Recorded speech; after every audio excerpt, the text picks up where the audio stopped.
안녕하십니까. 여러분의 즐거운 저녁 시간에 보탬이 되는 뉴스 플러스입니다. 세기의 이혼으로 불리는 최태원 SK그룹 회장과 노소영 아트센터 나비관장의 이혼 소송 항소심 결과가 나왔습니다. 서울고법은 노소영 씨가 SK에 기여했다며 최 회장이 노 관장에게 재산 1조 3,808억 원과 위자료 20억 원을 지급하라고 판결했습니다. 1심 때와 비교하면 20배로 대폭 늘어난 건데요. 잠시 뒤 이슈 플러스에서 자세히 알아보겠습니다. 먼저 오늘의 주요 뉴스부터 정리해드립니다. 22대 국회가 문을 열면서 지난 4월 총선에서 당선된 국회의원들의 4년 임기가 시작됐습니다. 특검과 거부권 전국 속 여야가 치열한 공방을 벌이고 있는 가운데 야당은 법안 추진을 밀어붙이고 윤석열 대통령은 거부권을 행사하는 악순환이 반복될 가능성이 커 보입니다. 2025학년도 대학 정원이 발표되면서 내년도 의대 신입생은 정부 계획대로 기존보다 1,497명이 늘어난 4,610명을 선발합니다. 대한의사협회는 오늘 서울을 비롯한 전국 6곳에서 집회를 열고 정부의 의대 증원 강행을 비판할 계획입니다. 법원이 세기의 이혼이라고 불리는 최태원 SK그룹 회장과 노소영 아트센터 나비관장의 이혼 소송 2심에서 노 관장 측 손을 들어줬습니다. 서울고등법원은 최 회장이 노 관장에게 위자료 20억 원, 재산 분할로 1조 3,808억여 원을 지급하라고 판결했습니다. 서울시 공무원 간첩 조작 사건 공소권 남용 의혹을 받은 안동환 검사에 대한 국회 탄핵 소추가 헌법재판소에서 기각됐습니다. 검사 탄핵 사건에 헌재가 판단을 내린 것은 헌정사상 처음인데 탄핵 소추가 기각되면서 안 검사는 즉시 직무에 복귀하게 됐습니다. 경영권 탈취 의혹을 받는 민희진 어도어 대표가 해임을 막기 위해 하이브를 상대로 제기한 가처분 신청을 법원이 받아들이면서 일단 자리를 지킬 수 있게 됐습니다. 재판부는 민 대표의 행위가 하이브에 대한 배신적 행위는 맞지만 어도어에 대한 배임으로 보기는 어렵다고 판단했습니다. 북한이 오물 풍선에 이어서 오늘 새벽 동해상으로 단거리 탄도미사일 10여 발을 발사하고 서북도서 일대로 GPS 전파 교란을 감행했습니다. 합동참모본부는 이번 미사일 발사는 한반도의 평화와 안정을 심각하게 위협하는 명백한 도발 행위로 강력 규탄한다고 강조했습니다.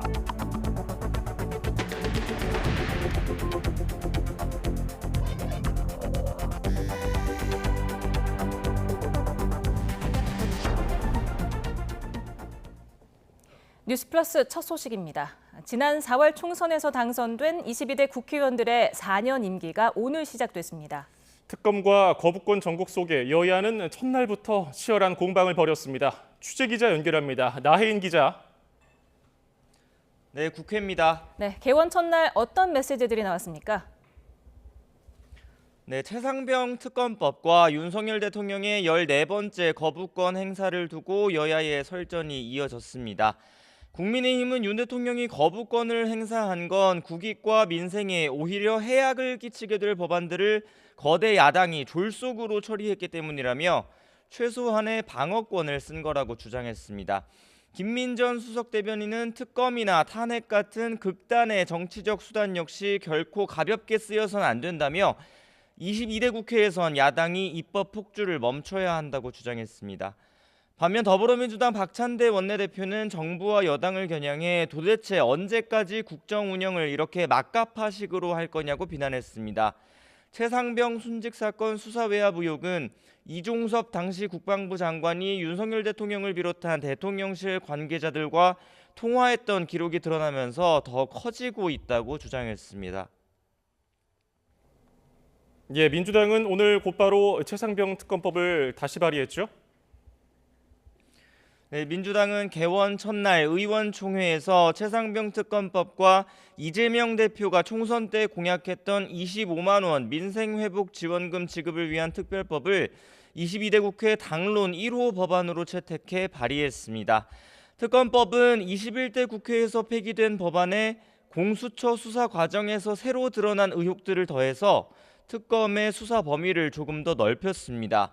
여당이 문제 삼아온 특검 후보 추천권 역시 대한변호사협회의 1차 추천권을 없애고 민주당 외에 비교섭 단체가 후보자 1명을 추천할 수 있게 했습니다.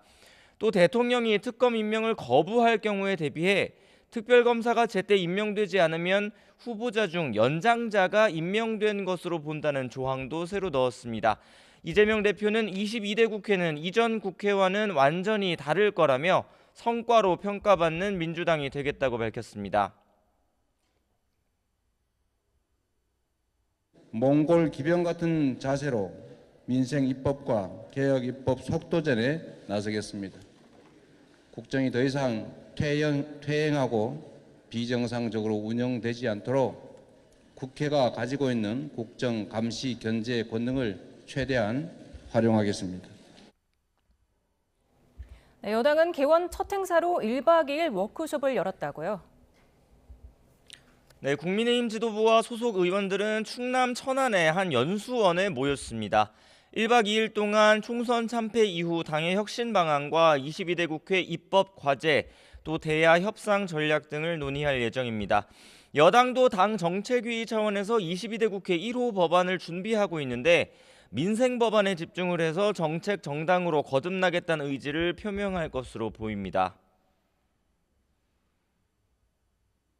우리 뒤에는 대통령 계시고 또 우리 옆에는 큰 그 정부의 모든 기구가 우리와 함께 하기 때문에 우리는 정말 강력한 정당이다 이런 생각을 늘 하시고 절대 용기나 힘을 잃으시면 안 된다고 생각을 합니다.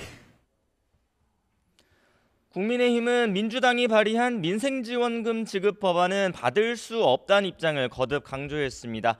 이재명 대표가 전국민 지급 대신 차 등 선별 지원이라도 하자고 제안했지만 국민의힘 장동혁 원내수석 대변인은 법안 자체가 행정 입법권을 침해한다고 비판했습니다. 예, 국회의원 임기는 시작됐지만 원구성은 아직 안 됐는데요. 여야 협상 상황은 어떻습니까? 여전히 지지부진합니다. 일단 국회법에 따라 22대 국회 첫 본회의는 다음 달 5일에 열릴 예정입니다. 이 자리에선 원내 일당 민주당이 후보로 내세운 우원식 의원 등 전반기 국회의장단 선출을 위한 표결이 진행됩니다. 정식 개원식은 나머지 상임위원회 구성이 모두 끝나야 열리는데 법제사법위원장이나 운영위원장 등 핵심 상임위원장 자리를 두고 여야 줄다리기가 이어지고 있습니다. 민주당 박성준 원내수석 부대표는 YTN과 통화에서 여전히 협상에 아무 진전이 없다며 여당이 지연 전략을 쓰는 것 같다고 주장했습니다. 법사위 운영위를 포함해 상임위원장 18명 가운데 11명은 민주당이 맡아야 한다며 협상이 안 되면 국회법을 준수하겠다는 입장에도 변화가 없다고 덧붙였습니다. 국회법상 원구성 시한은 다음 달 7일입니다. 반면 국민의힘은 법사위와 운영위원장을 다 가져가겠다는 건 헌정사를 다시 쓰겠다는 거라고 반발했습니다. 배준영 원내수석 부대표는 국회의장과 법안심사의 최종 관문인 법사위원장까지 야당이 맡으면 입법부는 통법부가 될 거라고 주장했습니다. 22대 국회 역시 법야권 192석, 여당 108석의 여소야대 지형으로 문을 열었습니다. 한동안 대치 전국은 계속될 것으로 보입니다. 지금까지 국회에서 전해드렸습니다. 북한이 오늘 새벽 동해상으로 단거리 탄도미사일 10여 발을 발사하고 서북도서 일대로 GPS 전파 교란을 감행했습니다. 오물풍선에 이어서 이틀 연속 GPS 전파 교란을 섞어 도발을 이어가고 있는 건데 백령도 일대에서는 조업에 불편을 겪기도 했습니다. 김문경 기자입니다. 새벽 6시 14분 평안북도 순안 일대에서 단거리 탄도미사일 10여 발이 솟아올랐습니다. 이 미사일은 350여 킬로미터를 날아 동해상에 떨어졌는데 초대형 방사포로 추정됩니다. 미사일 도발은 지난 17일에 이어 13일 만입니다. 지난 27일 군사정찰위성 발사에 실패한 북한은 대남 오물풍선 살포와 미사일 발사 등 도발을 이어가고 있습니다. 군 당국은 북한의 이 같은 행위에 대해 위협뿐만 아니라 또 다른 목적도 있는 것 같다고 밝혔습니다. 러시아 수출 목적이 의도가 있다고도 볼 수 있겠습니다. 기술 고도화뿐만 아니라 그런 과시용 또 판매용 이런 것일 수도 있다고 평가하고 있습니다.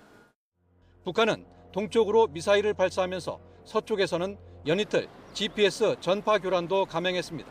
이로 인해 백령도 등 일부 지역에서는 배에 설치된 내비게이션 단말기가 제대로 작동하지 않아 조업에 불편을 겪기도 했습니다. 이번 도발의 특징은 군사 정찰 위성 발사에 실패한 직후 이뤄졌다는 점입니다. 김정은 위원장에 이어 김여정 부부장도 대남 비난에 나섰는데 시선을 외부로 돌려 발사 실패 후 흐트러질 수 있는 내부 분위기를 다잡으려는 의도가 다분하다는 분석입니다. YTN 김문경입니다.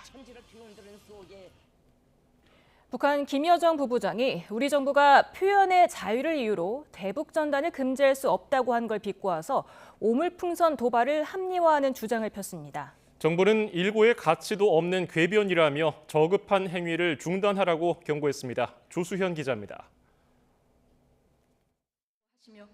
쓰레기 등 오물이 든 풍선을 우리 쪽으로 날려보낸 뒤 담화를 낸 북한 김여정 부부장.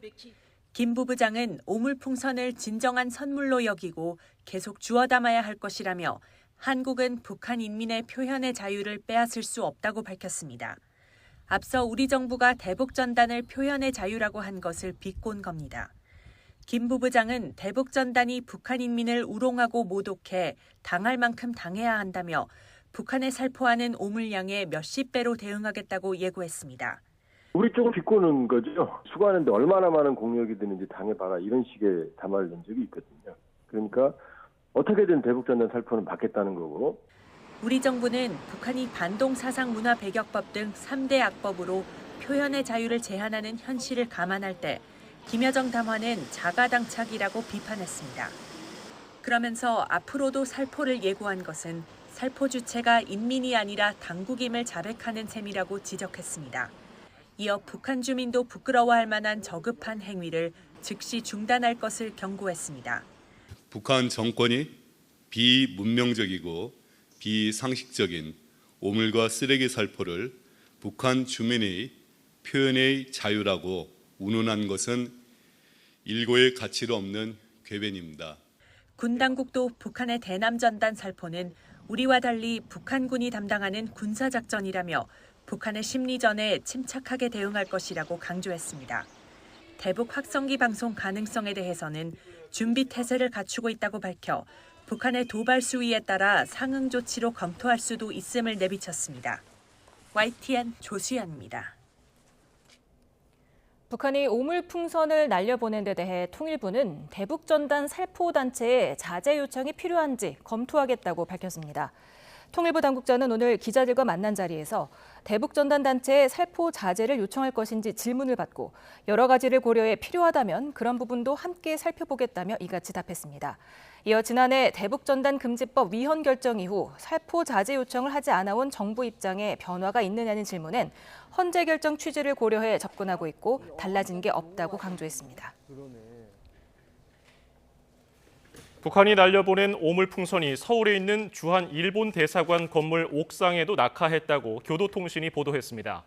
교도통신은 일본 대사관 관계자가 이같이 밝혔다며 다만 언제 낙하했는지 등에 대해서는 구체적으로 전하지 않았습니다.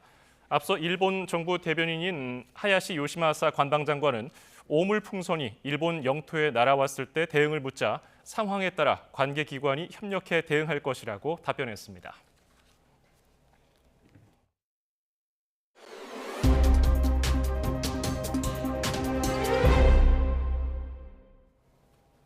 최태원 SK그룹 회장이 노소영 아트센터 나비 관장에게 재산 분할로 1조 3,808억 원을 지급하라는 항소심 판단이 나왔습니다. 위자료 액수도 1심 1억 원에서 20억 원으로 크게 늘었습니다. 취재기자 연결해 자세한 내용 알아봅니다. 김태원 기자.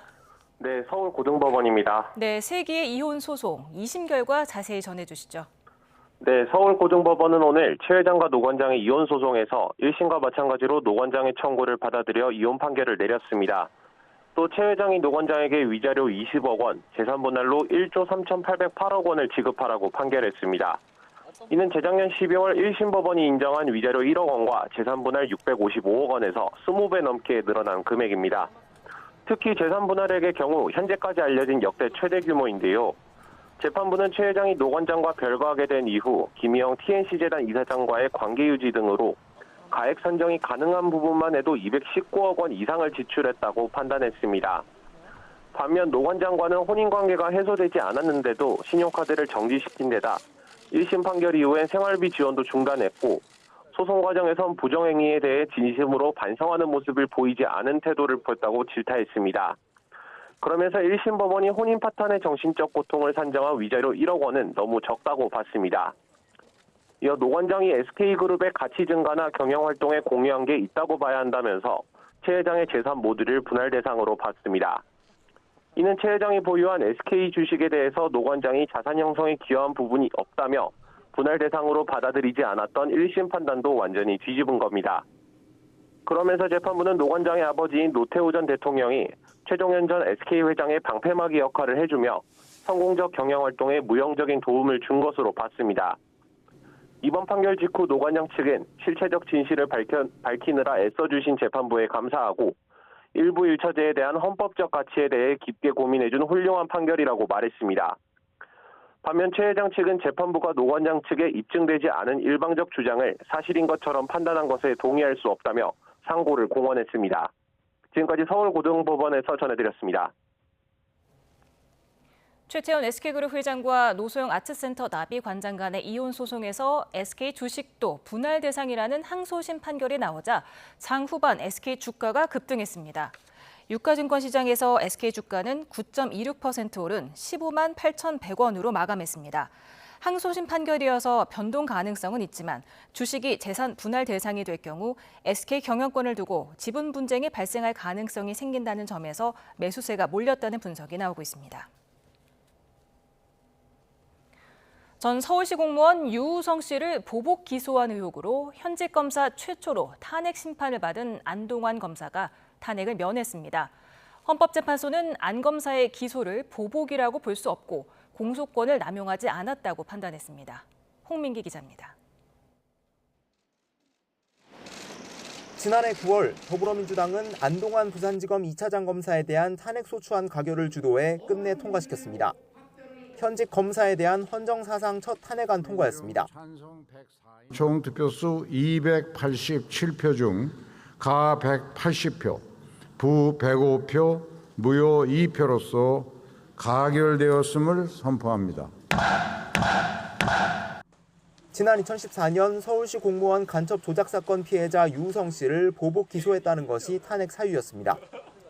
유 씨의 간첩 혐의 재판 과정에서 증거 조작 정황이 드러나 검사들이 징계를 받자 과거 기소유예 처분한 대북 송금 혐의 등으로 유 씨를 다시 재판에 넘기는 등 공소권을 남용해 보복했다는 겁니다. 하지만 250여일 동안 심리 끝에 현재는 안 검사의 기소를 보복으로 볼 수 없다고 판단했습니다. 안 검사가 뒤늦게 유 씨를 다시 수사한 건 고발이 늦게 접수됐기 때문일 뿐이고 재수사할 필요가 있었으며 기소도 적법하게 이루어졌다는 겁니다. 안 검사가 신중하지 못하게 권한을 남용했다고 볼 수는 있어도 파면할 정도로 큰 위법을 저지른 건 아니라는 의견도 있었습니다. 반면 안 검사가 고발 접수 즉시 충분한 검토도 없이 수사에 착수하는 등 의도를 가지고 기소한 것으로 보인다며 탄핵해야 한다는 의견도 팽팽히 맞섰습니다. 헌법재판소에서 법리에 따라서 좋은 결정을 해주셔서 감사를 드립니다. 네. 결국에는 피해자를 이렇게 또 한 번 짓밟는 현실에 너무 가슴이 아픕니다. 대한민국은 법 위에 검사가 있습니다.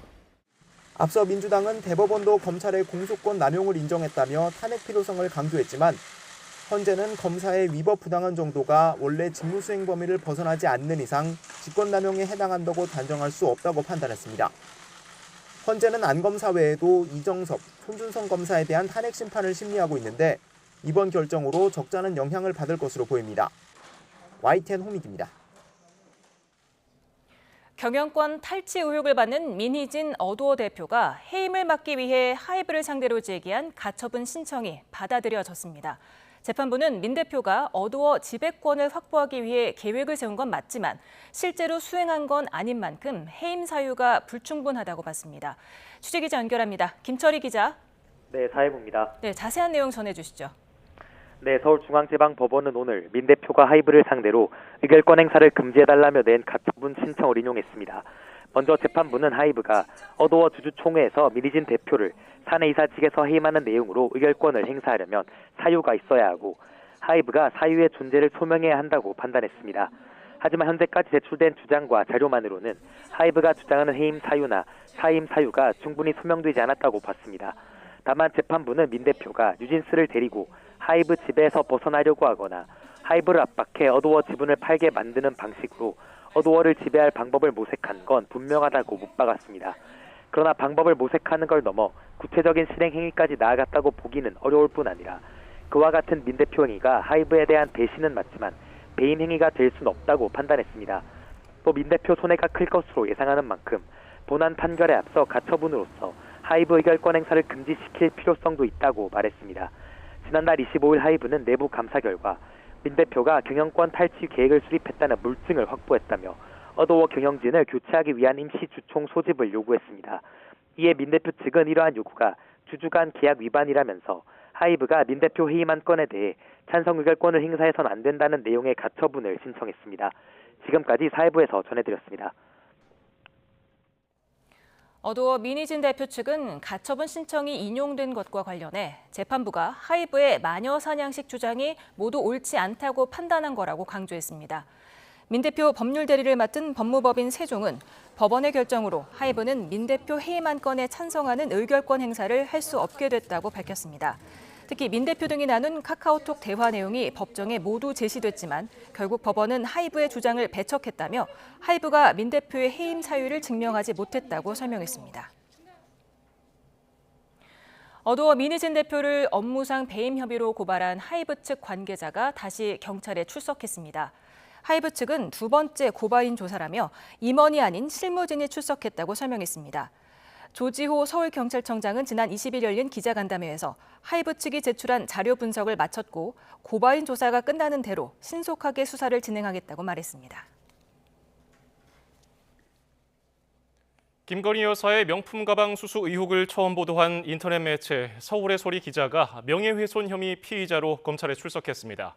검찰은 이 기자에게서 돈과 촬영 장비를 받아 김 여사에게 명품 가방을 건네며 몰래 촬영한 최재형 목사를 재소환할 예정입니다. 신지원 기자입니다. 최재형 목사는 재작년 김건희 여사를 만나 300만 원대 명품 가방을 건네면서 이 장면을 몰래 촬영했습니다. 당시 최 목사에게 명품 구매 자금과 촬영 장비를 건넨 인터넷 매체 서울의 소리 기자가 명예훼손 피의자 신분으로 검찰에 출석했습니다. 이 기자는 함정 수사라는 비판에 대해 김건희 여사의 금품 수수 정황과 인사청탁 의혹을 규명하는 것이 우선이라고 밝혔습니다. 청탁 전화만 없었으면 기올백, 몰카치자는 없었을 겁니다. 이 기자와 최재형 목사의 변호인도 김 여사에 대한 철저한 수사를 촉구하며 검찰에 협조하겠다고 덧붙였습니다. 함정 취재라는 이유만으로 그런 사실이 정당화되거나 용납될 수는 없다고 생각하고. 이 기자는 지난 2022년 1월 대통령 선거를 앞두고 김 여사와 7시간 분량의 통화 내용을 공개했던 인물입니다. 당시 김 여사가 손해배상 청구 소송을 제기해 지난달 1,000만 원의 배상 판결이 확정됐습니다. 검찰은 이 기자를 상대로 명품 가방을 구매하고 선물한 경위와 취재 과정 등을 캐물었습니다. 또 지난 13일 소환했던 최재형 목사도 다시 불러 조사할 예정입니다. 최 목사는 당시 김 여사에게 평소 친분이 있는 김창준 전 미국 연방 하원 의원을 한국 국립묘지에 안장시켜달라고 청탁했다며 당시 총무비서관실 과장을 통해 국가보훈처 사무관을 소개받았다는 주장을 새롭게 내놨습니다. 또 검찰 조사에서 당시 대통령실 및 보훈부 직원과 직접 통화한 녹음 파일을 제출하겠다고 밝혔습니다. 검찰은 최 목사를 상대로 김 여사와 주고받은 대화 내용 등 구체적인 청탁 정황을 확인할 방침입니다. YTN 신지원입니다. 민주당 전당대회 돈봉투 사건으로 기소된 송영길 소나무당 대표가 지난해 구속된 지 163일 만에 보석으로 석방됩니다. 서울중앙지방법원은 오늘 송 대표가 불구속 상태에서 재판을 받게 해달라며 낸 보석 신청을 조건부로 허가했습니다. 재판부는 보석 보증금 3천만 원과 함께 송 대표의 주거를 제한하고 출석 및 증거인멸, 출국 등에 관한 서약서를 제출하라는 조건을 제시했습니다. KBS와 EBS의 텔레비전 방송 수신료를 전기요금과 분리 징수하도록 한 시행령이 헌법에 어긋나지 않는다는 헌법재판소 판단이 나왔습니다. 헌재는 오늘 수신료 분리징수 근거가 된 방송법 시행령 43조 2항에 대해서 KBS가 제기한 헌법소원 심판 청구를 재판관 6대3 의견으로 기각했습니다. 헌재는 해당 조항이 KBS 방송 운영의 자유를 침해하지 않는다고 판단했습니다. 문재인 정부에서 납부 대상이 확대된 종합부동산세가 헌법에 어긋나지 않는다는 판단이 나왔습니다. 합헌으로 결정된 옛 종부세법 7조 1항은 주택 공시가격 합산 금액이 6억 원이 넘을 경우 종부세 납부 대상으로 명시하고 8조 1항은 공시가격 합산액에서 6억 원을 공제한 금액에 공정시장가액 비율을 곱해서 종부세 과세 표준을 정하도록 하고 있습니다. 청구인들은 문재인 정부 시절 종부세 납부 의무자가 확대되자 조세 법률주의에 어긋나고 재산권을 침해한다며 헌법 소원을 청구했지만 받아들여지지 않았습니다. 늘어난 의대 정원을 반영한 2025학년도 대입 전형 시행 계획이 발표됐습니다. 비수도권 의대들은 증원 취지에 맞춰 정원의 60% 가까이 지역 인재로 채우기로 했습니다. 또 수도권 대학과 국립대는 내년도 신입생의 30%를 전공 자율 선택으로 뽑습니다. 이문석 기자입니다. 내년 학년도에 전국 의과대학에서 신입생 4,610명을 선발합니다. 농어촌 학생, 기초생활수급자, 재외국민 등 정원 외 선발까지 포함한 수치로 2024학년도에 1.5배 수준입니다. 증원이 집중된 비수도권 대학의 경우 60% 가까이 지역 인재로 뽑습니다. 모두 1,913명으로 올 학년보다 86%, 800여 명 증가했습니다. 전남대와 경상국립대는 지역 인재 비율이 70%를 넘고 한림대와 연세대 미래캠퍼스는 20%대로 큰 차이를 보였습니다. 거의 모든 의대가 지역 인재 선발 시 수능 최저 학력 기준을 적용하는데 강원도와 제주대 의대의 경우 입학 자원이 부족한 까닭에 지역 인재 모집 비율이 20%만 넘으면 됩니다. 전국 의과대학 입시 전형별 비율은 학생부 전형 등 수시비 중이 67%를 넘어 24학년도보다 5%포인트 높아졌고 수능 위주인 정시 모집은 그만큼 줄었습니다. 2학년 때 전공을 선택하는 무전공 입학, 다시 말해 전공 자율 선택 모집도 내년 학년도에 크게 확대됩니다. 중점 추진 대상인 수도권과 국립대 73개 대학에서 4명 중 1명 이상인 3만 7천여 명을 전공 자율 선택으로 뽑습니다. 이 가운데 과거 학부제처럼 계열이나 단과대 안에서 과를 선택하는 유형 2 비율이 60%를 넘고 의학과 사범 등을 제외한 모든 전공을 선택할 수 있는 유형 1은 40% 정도입니다. 교육부는 25학년도 전공 자율선택 대학별 모집 현황을 대입정보 포털인 대학 어디가에 올려 수험생이 참고하도록 했다고 밝혔습니다. YTN 이문석입니다. 의대 정원이 늘면서 대학 입시 판도도 크게 달라질 것으로 보입니다. 특히 비수도권 의대는 지역 인재를 60% 이상 선발하도록 정부가 권고하면서 지역 학원가가 술렁이고 있습니다. 이윤재 기자입니다. 대구 수성구의 한 입시학원 강의실, 수능에 다시 도전하는 학생들이 가득합니다.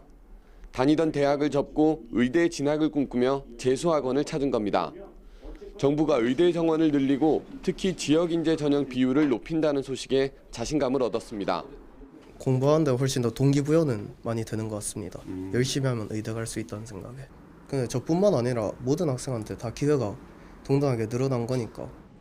비수도권 의대의 경우 지역 인재 전형으로 60% 이상 선발하라는 정부 권고에 지역 학원가는 벌써 술렁이고 있습니다. 비수도권 26개 의대는 내년 대입 전형에서 지역 인재 전형으로 올해 1,025명의 2배 가까운 1,913명을 뽑습니다. 이에 따라 의대 문은 넓어지고 합격선은 내려갈 거란 전망에 의대 진학을 노리는 재수 문의도 빗발치고 있습니다. 연쇄적으로 약대나 공대 등의 문턱도 낮아져 재수생 수가 전체 수능 응시 인원의 40%를 차지할 거란 전망도 나옵니다. 의대 정원에 따라 가지고 반수 대율로 많이 확률할 것으로 보여지기 때문에 아마 전반적으로 입시 학원들은 전년대에 비해 가지고 한 10%에서 많게는 30% 정도 반수반이 늘어날 것으로 예상되어집니다. 지역 인재 전형이 아니라도 비수도권 의대 정원이 더 많은 탓에 수도권을 떠나 지방 의대 진학을 따져보는 문의도 많아졌습니다. 의사가 되려면 지방으로 가야 한다는 말까지 나오는 상황. 의대 증원, 특히 지역 인재 전형이 크게 늘면서 입시 판도가 요동치고 있습니다. YTN 이윤재입니다. 대한의사협회는 오늘 밤 서울과 부산, 광주 등 전국 7곳에서 대한민국 정부 한국의료 사망선고라는 이름으로 촛불 집회를 진행한다고 밝혔습니다. 의협은 정부의 일방적인 대규모 의대 증원으로 의료계가 미래가 위태로운 상황이라면서 미래 세대의 올바른 의료체계를 물려주기 위해 집회를 연다고 설명했습니다. 오늘 집회에는 전공의와 의대생도 참석할 것으로 알려졌습니다. 물가가 고공행진을 이어가면서 근로자 실질 임금은 줄어들고 있는 것으로 나타났습니다. 고용노동부는 올해 1분기 상용근로자 1인 이상 사업체의 근로자 1인당 월평균 명목임금 총액은 421만 6천 원으로 1년 전보다 1.3% 늘었다고 밝혔습니다. 하지만 같은 기간 소비자 물가지수는 3% 오르면서 실질임금은 1.7% 감소한 것으로 조사됐습니다.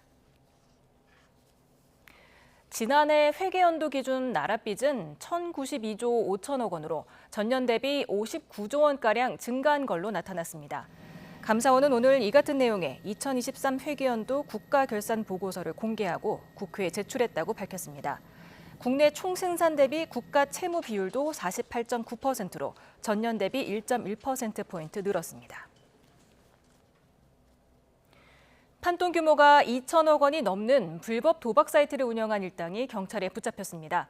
이들은 승패 조작 프로그램까지 활용했는데요. 벌어들인 수익금을 조직적으로 세탁한 사실도 드러났습니다.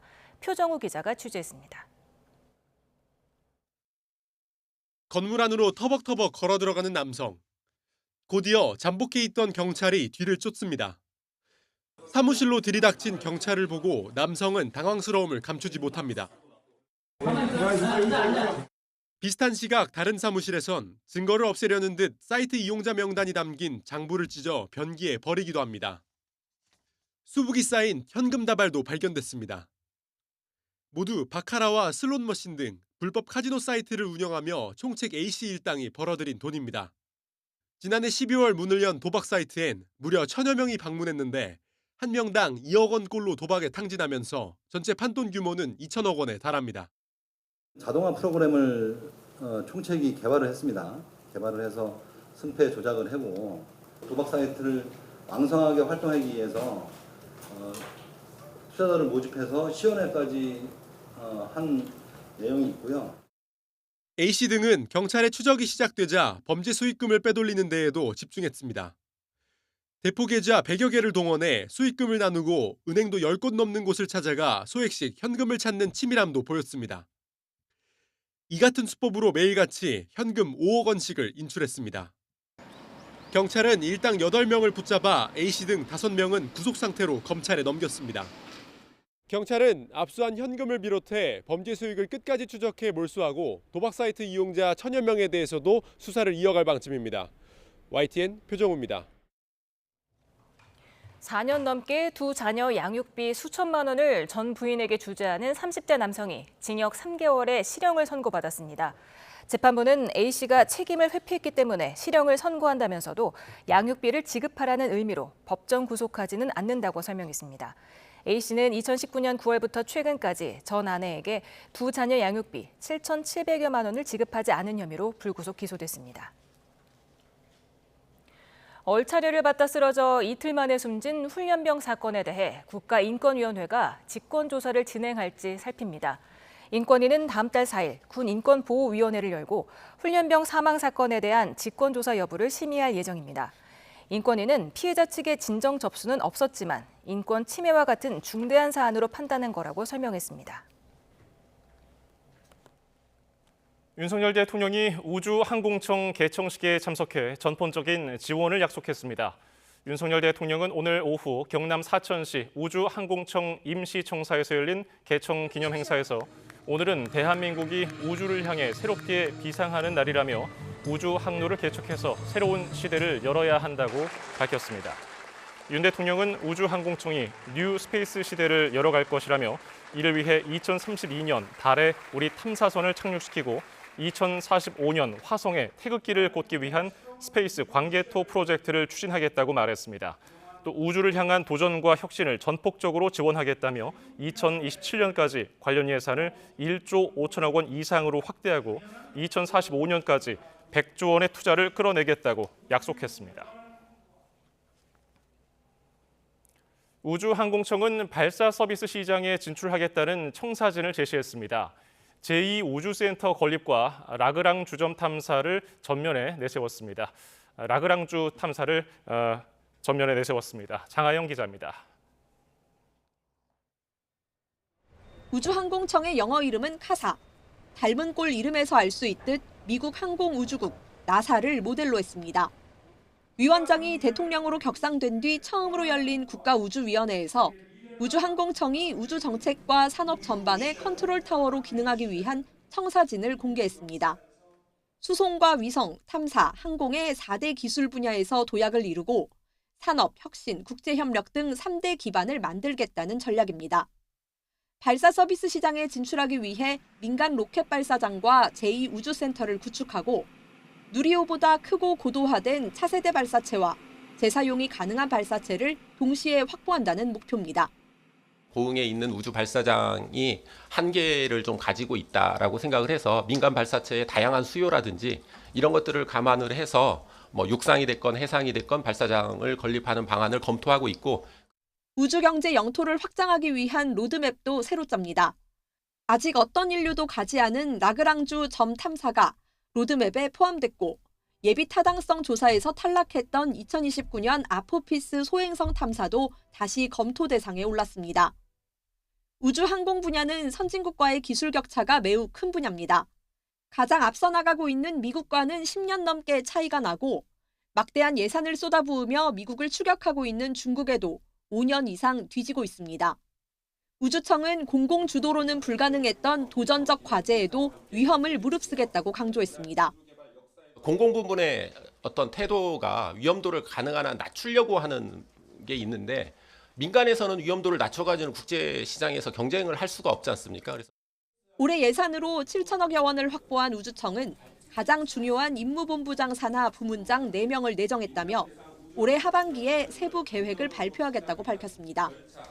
YTN 장하영입니다. 내년 하반기에 발사될 누리호 4호기의 첫 번째 75톤급 엔진이 출하됐습니다. 한화 에어로스페이스는 창원 1 사업장에서 누리호 4호기의 75톤급 엔진의 최종 점검을 마치고 출하를 완료했다며 엔진 모습을 처음으로 공개했습니다. 누리호에 들어가는 엔진은 모두 6기로 1단에 75톤급 엔진 4기가 클러스터링되고 2단에는 75톤급 엔진 1기, 3단에는 7톤급 엔진 1기가 들어갑니다. 중국의 유인 우주선 선저우 18호 비행사들이 첫 우주 유영에 성공했다는 현지 매체 보도가 나왔습니다. 중국 관영 CCTV는 우주 정거장 텐궁에 도착한 선저우 18호 비행사 3명이 우주 유영을 통해 시설 점검을 작업을 마쳤다고 전했습니다. 우주 유영은 현지 시각 어제 저녁 7시부터 약 8시간 반 동안 진행돼 선저우 17호 비행사들이 세운 종전 취장 기록 8시간을 돌파했습니다. 라파를 공격 중인 이스라엘군이 하마스의 무기 밀수 통로로 의심되는 필라델피 전략 통로를 완전히 장악했다고 밝혔습니다. 미 백악관은 새 임시 휴전안이 추진되고 있다고 밝혔지만 가자 전쟁이 올해 안에 끝나지 않을 거라는 전망도 나옵니다. 정유신 기자입니다.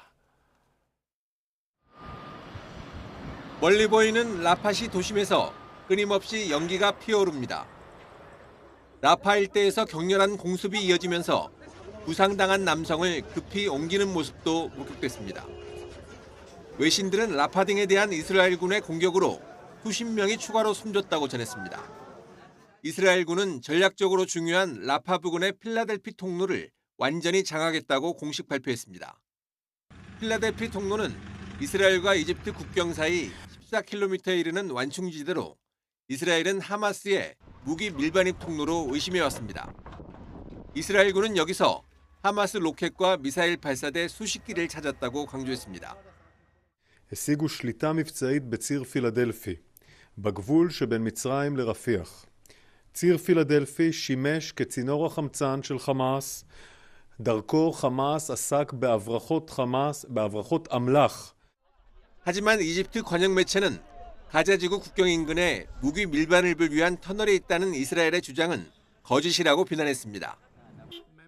이런 가운데 유엔 안전보장 이사회에선 가자지구 즉각 휴전과 인질의 무조건 석방을 요구하는 결의안이 제출됐습니다.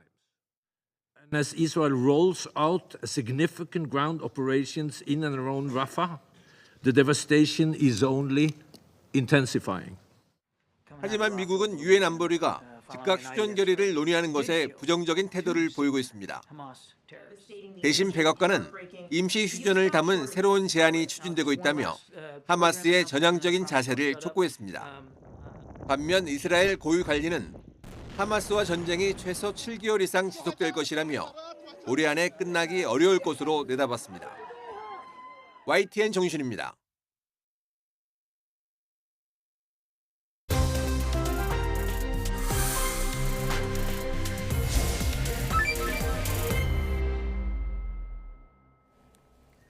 세기의 이혼으로 불리는 최태원 SK회장과 노소영 아트센터 나비 관장의 항소심 결과가 나왔습니다. 재판부는 재산 분할로 1조 3천억 원이 넘는 금액을 지급하라고 판결했는데 현재까지 알려진 국내 최대 규모입니다. 1심과 결과가 달라진 이유부터 이번 재판에 담긴 의미는 무엇인지 관련 내용을 임주혜 변호사와 짚어봅니다. 어서 오세요. 네, 안녕하세요. 네, 지금 1심 판단 한 1년 6개월 정도 만에 2심 판결이 나왔습니다. 그동안의 과정을 좀 정리를 해주시죠. 네, 그렇습니다. 세기의 이혼이라고 불렸습니다. 재벌 총수와 전직 대통령의 딸 간의 그 세기의 결혼이 세기의 이혼 소송으로 끝나게 되었는데 사실 가히 그 이름에 걸맞을 만한 2심 판결이다 이런 이야기가 나오고 있습니다. 먼저 과정 살펴보자면요. 1988년 결혼이 있었습니다. 그리고 2015년에 굉장히 충격적이었는데 최태원 회장이 일간지를 통해서 본인이 사실상 혼인관계가 이미 파탄되었으며 사랑하는 사람이 있고 심지어 혼외자가 있다는 부분을 언론에 공개하게 되었습니다. 이후 2017년에 최태원 회장 측에서 이혼 조정을 신청을 했고요. 당시 노소연 전 관장은 본인은 가정을 유지하겠다 이렇게 밝힘으로써 이 이혼 조정은 그대로 결렬이 되게 되었죠. 그러니까 조정이 결렬이 되고 이제 최태원 회장이 이혼 소송을 제기하게 되었고요. 1년 후인 2019년 노소영 관장 역시 재산 분할 등을 요구하면서 이제 이 이혼 소송에 대해서 맞소송으로 대응을 하게 됩니다. 그러면서 이번 이혼 소송이 시작이 되게 되었는데요. 1심 판결부터 살펴보자면 1심 판결에서도 쟁점이 됐던 부분은 노소영 관장이 지금 최태원 회장이 보유하고 있는 SK 주식의 절반가량을 요구했었거든요. 그런데 이 부분이 전혀 인정이 되지 않았습니다. 그렇기 때문에 1심에서는 이 주식은 제외가 되고 이 최태원 회장이 보유하고 있는 예금이나 부동산 이런 부분에 대한 재산 부분할만 인정이 되어서 660억 원가량의 재산 분할과 위자료가 1억 원이 선고가 되었기 때문에 사실상 노소영 관장이 요구했던 금액이라던가 최태원 회장이 지금 현재 보유하고 있는 전 재산에 비해서는 이 665억 원이 굉장히 큰 금액이긴 하지만 사실상 최태원 회장의 완승이다라는 평가를 받았었거든요. 하지만 이번 2심 재판부에서 이 판단이 완전히 뒤집어졌습니다. 그러니까 기본적으로 주식이 재산 분할 대상에 들어오게 되면서 그에 따라서 재산 분할이 다시 이루어지게 되었고 그러니까 기본적으로 나누게 되는 그 파이가 커지다 보니까요. 재산 분할 액수도 1조 3천억 원에 해당하는 굉장히 큰 액수가 되었고 위자료 부분에 대해서도 사실상 위자료가 1심에서 1억이 인정이 되었는데 일반적인 이혼 소송에서라면 이 위자료가 1억도 잘 인정이 되기가 어렵거든요. 통상 3천만 원에서 5천만 원 정도가 최대치라고 보는데 이번 2심에서는 위자료 역시도 20억 원이 인정이 되었습니다. 예. 재산 분할로는 국내 최대고 앞으로도 이걸 뛰어넘을 수 있을까? 뭐 이런 생각도 드는데 재산 분할과 위자료 규모 어느 정도 예상하셨습니까? 사실 이 재산분할 이번 사건의 쟁점이 되는 건요.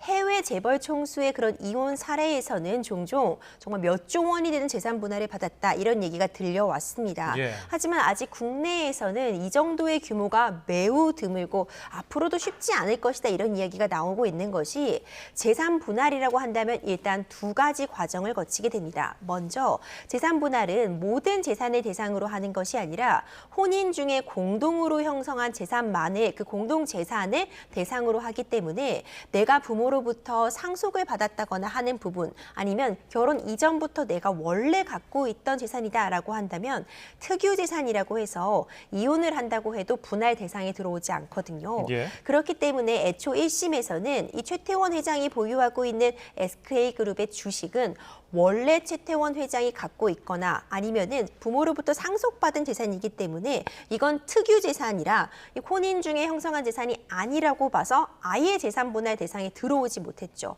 하지만 이번 판단에서는 일단 재산분할 대상에 이 SK그룹 주식이 들어왔다는 것 자체, 그러니까 재산분할 나누는 그 통 안에 들어왔다는 것 자체가 굉장히 의미가 있고요.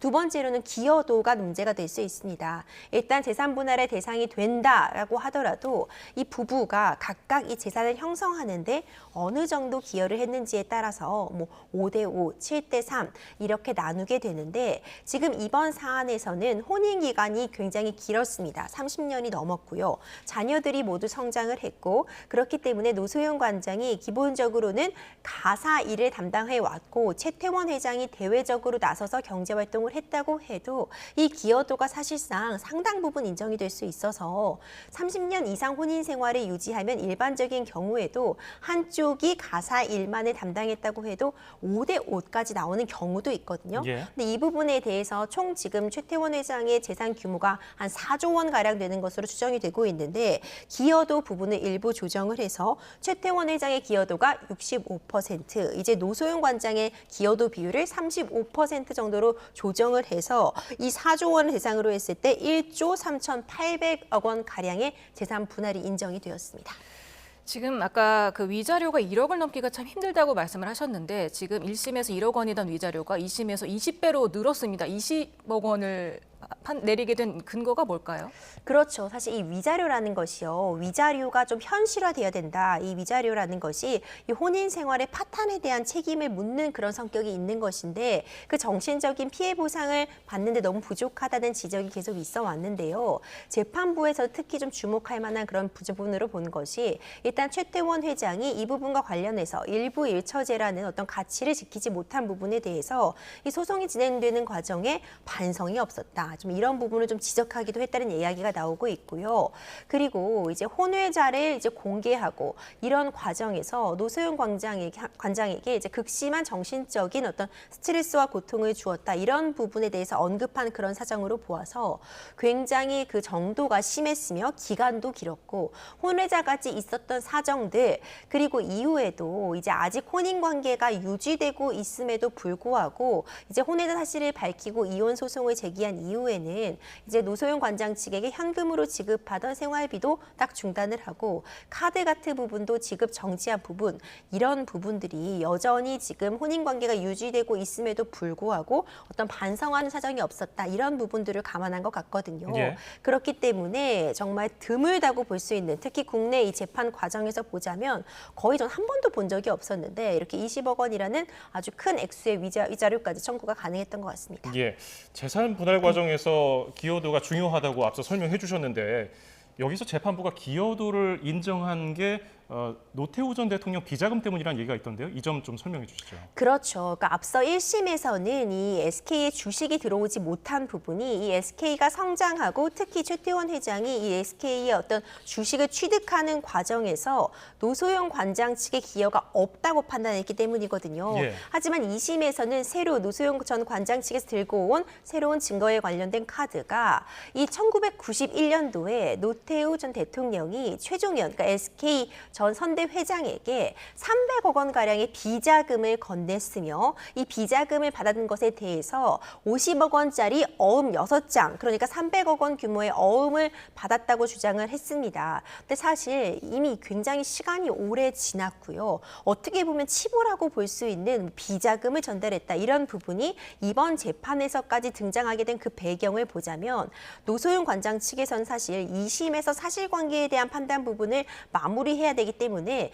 양측 모두 전력 투구를 할 수밖에 없는 상황이었거든요. 예. 그 과정에서 이 비자금 카드를 꺼내 들었던 것 같고요. 이 보자면 재판부에서도 이 비자금의 존재가 사실상 굉장히 오래된 시간이 지났기 때문에 정확히 어떤 근거가 남아있긴 어려울 것으로 보이나 저 정도 사정으로도 충분히 그 해당 비자금이 SK그룹 내부로 흘러 들어가서 최태원 회장이 경영권을 승계하고 SK그룹의 경영권을 장악하는 데 도움을 주었다는 부분을 충분히 인정한 것 같습니다. 그렇기 때문에 그 과정에서의 기여도가 노소영 관장의 이 혼인 생활 중에 SK 지분에 대해서 정당하게 요구할 수 있는 그런 근거로 보았다고 볼 수 있거든요.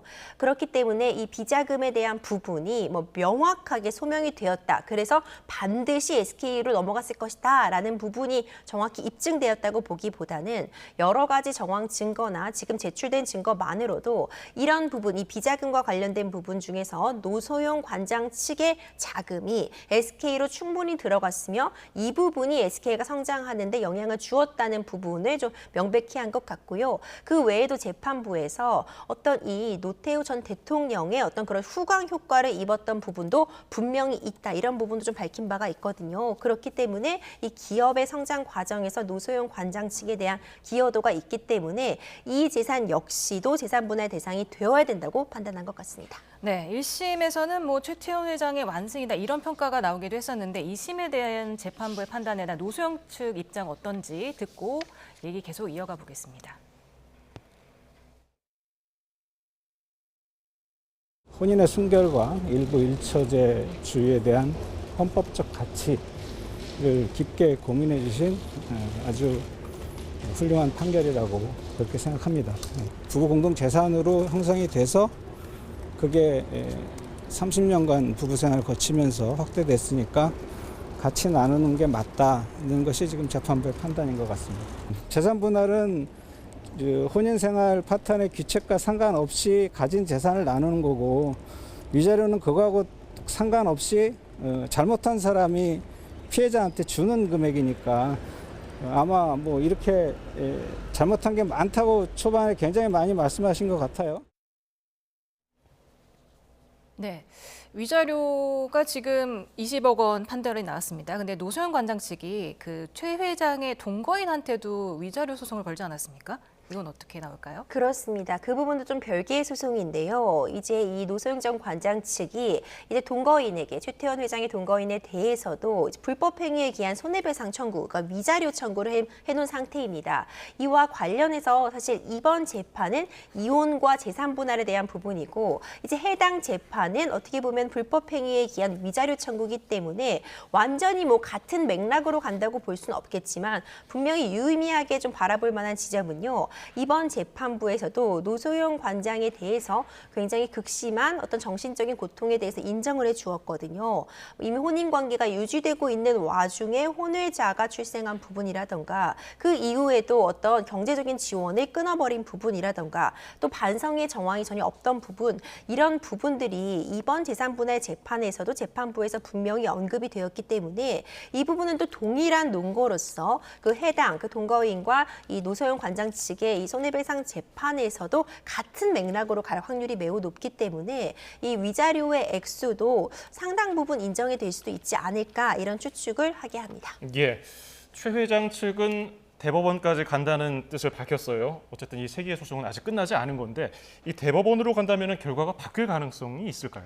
일단 대법원까지는 당연히 갈 수밖에 없었죠. 그러니까 오늘 어떤 판단이 나온다고 해도 양측은 모두 사실 대법원으로 가는 수순을 밟아야 되는 상황인데요. 예. 사실상 이번 2심 판단은 법원 내에서 노소영 관장 측이 좀 압승한 것으로 손을 들어줬다고 평가할 만하거든요. 그렇기 때문에 최태원 회장 측은 결국 상고를 통해서 대법원에서 최종 판단을 받아 받아보겠다고 밝혔는데 이제 대법원에서는 1심과 2심에서는 새로운 증거들을 제출을 하고요. 그에 따라서 사실관계를 정리하고 판단해보는 그런 과정을 거친다면 대법원에서는 이렇게 새로운 사실관계를 주장하거나 다투는 것이 아니라 법리적인 관점을 이제 검토한다고 볼 수 있거든요. 예. 근데 이번 사안 같은 경우는 이 특유재산이라고 볼 것인가, 이 SK 주식이 이 재산 분할을 나누는 이 파이 안에 들어오느냐 안 들어오느냐 자체는 어떻게 보면은 또 법률적인, 법리적인 부분의 다툼이 될 수도 있기 때문에 물론 이 전체적인 이 결과가 뒤바뀔 가능성도 충분히 존재하지만요. 하지만 일단 기본적으로 2심에서 인정된 이 재산 분할과 위자료 액수가 상당하기 때문에 어떻게 보면 그 액수에서 시작한다 이렇게 볼 수도 있거든요. 그렇기 때문에 판단이 뒤바뀔 가능성은 매우 크지만 어쨌든 현재까지로는 노소영 관장 측이 굉장히 그래도 이건 내가 좀 착족하게 싸웠다 이렇게 할 만한 판결이 내려졌다고 평가할 수 있을 것 같습니다. 지금 1심에서 2심까지 1년 반 걸렸는데 대법원도 좀 판단하는데 오래 걸릴까요? 네, 그럴 수밖에 없을 것 같습니다. 양측이 어쨌든 치열한 공방이 예고가 되거든요. 지금 이번 2심에서도요. 양측 모두 사실상 변호인만 출석해도 무방할 수 있는데 노소영 전 관장 측도 최태원 회장도 출석하는 그런 모습도 우리가 확인할 수 있었잖아요. 사실 그만큼 전력 투구하고 있다고 평가할 수 있습니다. 그렇기 때문에 또 치열한 법리적인 공판이 예상이 되고 이것이 굉장히 사회적으로 미치는 파급력도 상당합니다. 실제로 오늘 이번 판결이 공개가 되고 이제 이 1조 3,800억 원이라는 액수가 공개가 되니까 사실상 이 노소영 관장 측이 SK 주식 자체를 요구한 건 아닙니다. 그러니까 현금 분할을 요구한 것인데 어쨌든 이 최태원 회장도 그 돈을 마련을 하려면 뭐 주식과 관련된 것을 매각하거나 할 수밖에 없다는 그런 판단에서인지 SK 주식이 단기간에 급등하는 그런 모습을 보이기도 해서 실제로 종가에는 9.26% 정도 올라서 마감을 했거든요. 그러니까 이렇게 경영권 분쟁이라던가 추가적인 문제가 있는 것이 아니냐 이렇기 때문에 오히려 경영권을 서로 확보하려는 과정에서 주가가 오를 수도 있다는 그런 예측이 선행되고 있는 건데 그만큼 파급력이 크다는 반증이라고 볼 수 있을 것 같습니다. 그렇기 때문에 대법원에서도 신중하게 판단할 수밖에 없지 않을까 이런 생각이 듭니다. 예. 자, 또 다른 관심이 아주 컸던 재판이 있었습니다. 민희진 어도어 대표가 제기한 내용이었는데 민 대표가 해임을 막기 위해서 하이브를 상대로 가처분 신청을 냈는데 받아들여졌습니다. 그러면 민 대표 계속 지금 직 유지하는 겁니까? 그렇습니다. 현재까지로는요. 이제 민희진 대표가 대표직을 일단 유지할 수 있게 되었습니다. 하이브가 이 민희진 대표가 대표로 있는 이 어도어, 이 하이브의 자회사급이죠. 이것의 지식을 지금 80%를 갖고 있기 때문에 사실상 하이브가 원한다면요, 뭐 주주총회 이사회 같은 부분을 소집을 해서 민희진 대표를 해임할 수 있을 만한 의결권을 충분히 갖고 있었습니다. 근데 이에 대해서 민희진 대표 측이 지금 31일로 예정되어 있었던 내 해임 건의안이 이제 가결이 되는 것을 막아달라는 가처분을 신청을 했는데 오늘 이 가처분이 인정이 되었습니다. 그렇기 때문에 하이브는 민희진 대표를 해임하는 방식으로의 의결권 행사를 할 수 없는 것으로 되어 있고 만약 이를 그대로 강행을 하면은 민희진 대표에게 배상을 해야 되는 그런 판단이 나온 것이거든요. 그 배경을 보자면요. 지금 민희진 대표가 하이브와 주주간 계약이라는 걸 맺었다는 그 사정이 전해지고 있는데 이 주주간 계약서에 따르면 민희진 대표가 이 어도어의 5년간 대표이사직을 유지할 수 있는 방향으로 의결권을 행사해야 한다는 그 단서가 붙어 있던 겁니다. 하이브 측에서는 이와 관련 없이 해당 조항과 관련 없이 대주주로서 의결권을 행사할 수 있다고 이제 밝혔지만 재판부에서는 이 부분을 받아들여주지 않았고요. 물론 해당 계약서에는 단서 조항으로서 대표이사가 이제 굉장히 회사에게 큰 손해를 끼친다거나 아니면은 배임을 한다거나 정관에 위배한다거나 기타 그런 해임을 할 만한 사유가 발생할 경우에는 이제 해임이 가능하다는 조항이 마련되어 있었지만 재판부는 현재까지 민희진 대표가 어떤 그 뉴진스와의 독립 방안을 모색한 부분은 분명히 확인이 되지만 어떤 모색 단계에서 그친 것이지 실행에 나아갔다거나 추가적으로 어떤 금전적인 손해를 끼친 것은 아니기 때문에 이거는 일종의 배신이 될 수는 있어도 배임, 그러니까 어떤 법률적인 의미에서 어떤 회사에게 고의적으로 손해를 끼치는 배임은 아니다라고 판단을 해서 그렇기 때문에 결국 민희진 대표의 손에 들어줬다. 여기까지는 판단할 수 있을 것 같습니다. 이런 결과를 예상하셨습니까? 어땠습니까? 일단 기본적으로요. 일단 주주간 계약서에서 이런 내용이 담겨 있다는 부분은 정확히 공개가 되지 않았지만 일단 재판부가 이 주주간 계약서에 5년간의 대표이사직을 유지할 수 있다는 이 부분을 굉장히 중점적으로 본 것 같고요. 지금 이 가처분에 대한 판단은요. 그래서 민희진 대표가 뭐 배임을 했는지 안 했는지 어떤 독립을 모아하는 과정에서 회사에 문제를 일으켰는지 안 일으켰는지 그 부분이 판단이 아니라 지금 당장 민희진 대표가 만약 내일 그 의결권 행사를 통해서 해임이 되면 민희진 대표에게는 어떻게 보면은 나중에는 금전적으로 회복할 수 없는 손해, 나중에 이 하이브가 잘못했고 민희진 대표가 정당했다는 것이 밝혀져도 이거를 구제할 방법이 없다는 측면이 가처분을 인용하냐 마냐에서는 가장 핵심적이기 때문에 기본적으로 현재까지 진행된 바에 따르면 민희진 대표가 지금 해임을 당하면 민희진 대표가 나중에 어떤 구제를 받을 방법이 없다는 부분까지를 재판부에서 확인해줬다 이렇게 평가할 수 있을 것 같습니다. 예, 어쨌든 가처분 신청이기 때문에 본안에 대해서는 어떻게 결정이 날지 어떤 전망을 하십니까? 이 부분은 워낙 계약서 같은 부분이 꼼꼼하게 기재되어 있을 것으로 보입니다. 그리고 이제 하이브와 민희진 대표가 정말 첨예하게 평행선을 달리고 있거든요. 한쪽에서는 이제 이것은 반란이 아니라 배임에 이를 정도로 어떤 실제로 회사에 손해를 끼치려고 하는 그런 정황이 확인되었다고 하고 있고 민희진 대표 측에서는 전혀 그런 것이 아니다 이렇게 팽팽하게 맞서고 있기 때문에 이 각자의 입장을 뒷받침할 만한 그런 증거들이 얼만큼 제출될지에 따라서 본안 판단 달라질 수 있을 것으로 보이고요. 예. 일단 지금 민희진 대표는 대표이사직을 유지할 수 있을 것으로 보이지만 다른 이사진들을 보자면 앞서 말씀드린 주주간 계약, 그래서 5년간의 임기를 보장하는 계약은 민희진 대표만 체결이 되어 있거든요.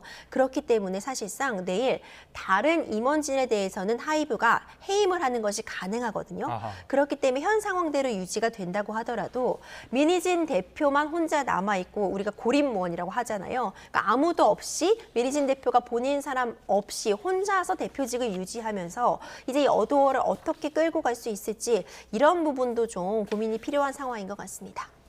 네, 다음 주제로 넘어가 보겠습니다. 현직 검사로는 처음으로 탄핵 소추안이 의결된 안동환 검사에 대해서 헌법재판소가 기각을 결정했는데요.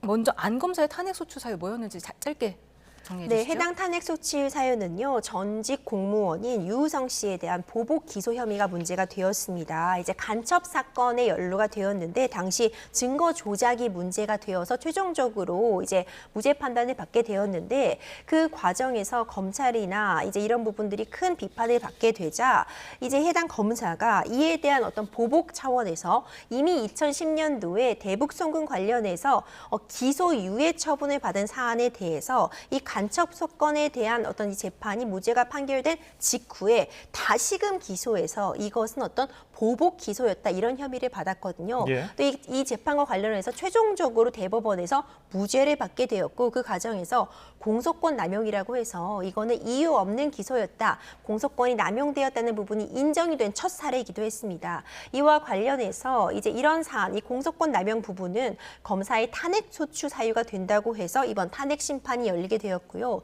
최종적으로 이제 5대4 탄핵이 되려면 6명의 이제 의견이 필요했는데 예. 이제 탄핵이 돼야 된다는 쪽이와 인용된다는 쪽에서 이제 5대4로 일단 기각이 나왔습니다. 예, 아주 팽팽한 상황인데 이건 어떤 의미가 있다고 보십니까?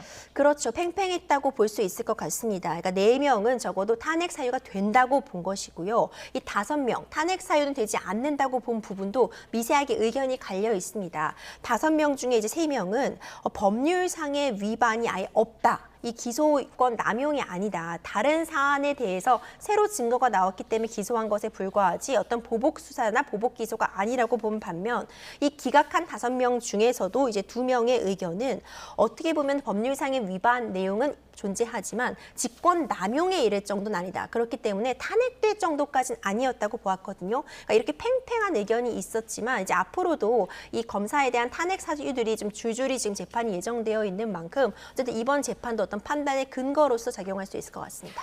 네, 근데 현재 헌법재판소에 손중성 검사 또 이정석 검사의 탄핵 사건도 계류 중입니다. 오늘 선고가 어떤 영향을 미칠까요? 그렇습니다. 아무래도 이제 공소권 남용이라던가 기소에 대한 부분이 검사가 어떤 기소를 했는데 뭐 무죄를 받았다고 해서 모두 공소권 남용에 해당하는 건 절대 아니거든요.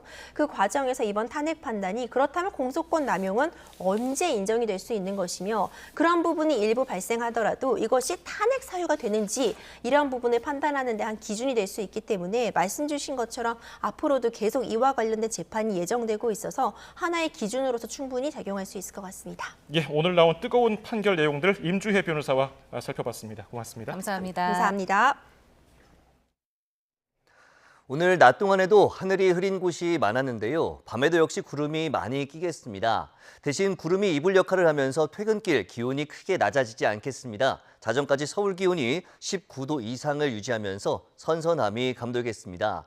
다만 강원과 충청, 호남과 영남, 서부, 제주도에는 빗방울이 떨어지는 곳이 있겠습니다. 이 점은 염두에 두시기 바랍니다.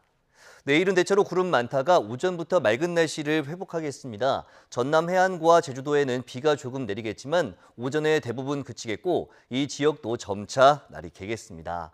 또 맑은 하늘이 함께하면서 기온이 크게 오릅니다. 서울 낮 기온이 26도로 예년과 비슷하겠지만 여름이 코앞으로 다가온 만큼 예년 수준이라고 해도 날이 다소 덥겠고 대구 30도 등 영남에서는 한여름 더위를 보이는 곳도 있겠습니다. 날씨 정보였습니다.